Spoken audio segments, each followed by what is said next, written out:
السلام علیکم ninth class. آج ہم ایسی نظم کا ایک شعر پڑھیں گے جو نظم پنجاب ٹیکسٹ بک بورڈ کی طرف سے آپ کی کتاب میں ایڈ کی گئی ہے۔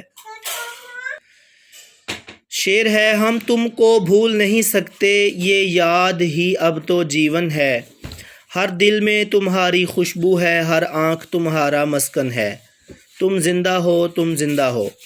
بھول نہیں سکتے اس کا معنی ہے جس کو بھلایا نہ جا سکے۔ جیون کہتے ہیں زندگی کو، اور مسکن ٹھکانے کو یا رہائش کو کہتے ہیں۔ شعر لکھنے کے بعد بیٹا اس کے بعد نظم کا نام لکھیں گے، شہدائے پشاور کے لیے ایک نظم، اور اس کے بعد شاعر کا نام امجد اسلام امجد۔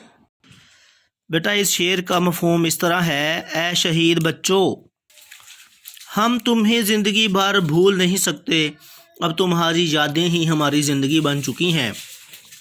ہر دل تمہاری خوشبو میں بسا ہے، اور آنکھ میں تمہاری یاد بن کر ٹھہر گیا، اس لیے کہ تم زندہ ہو۔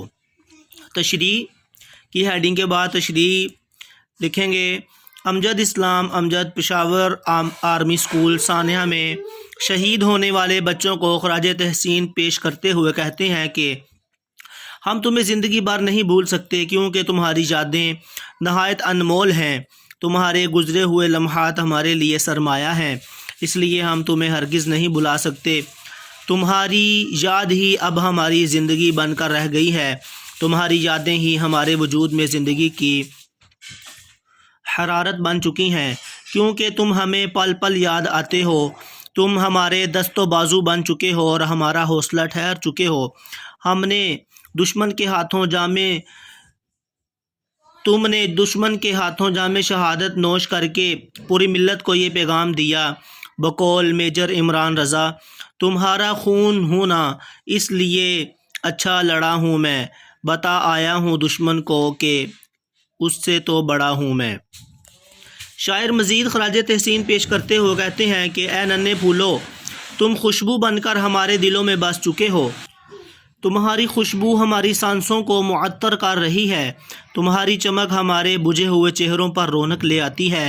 ہر آنکھ تمہاری شہادت پر پرنم ضرور ہے، لیکن خدا کا شکر بھی ادا کر رہی ہے کہ تم نے ہمیشہ ہمیشہ ہماری آنکھوں میں ٹھکانہ کر لیا ہے۔ دشمن نے تمہیں اس جگہ سے نشانہ بنایا جو تمہاری ماں کی پسندیدہ تھی، اور وہ تمہیں رخصت کرتے وقت وہاں پر بوسہ دیتی تھیں۔ تمہارے دشمن نے نشانہ بھی وہیں باندھا۔ بقول میجر عمران رضا، خدا کے امن کی راہ میں کہاں سے آ گیا تھا وہ، جہاں تم چومتی تھی ماں وہاں تک آ گیا تھا وہ۔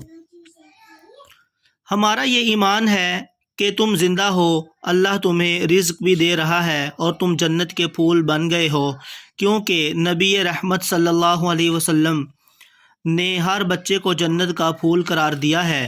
تم نے تو جام شہادت بھی نوش کر لیا، اس لیے تم ضرور جنت کے باغیچوں میں کھیل رہے ہوگے۔ تو عزیز طلبہ، اس تشریح کو اپنی اردو کی نیٹ کاپی پر لکھیں اور یاد کریں۔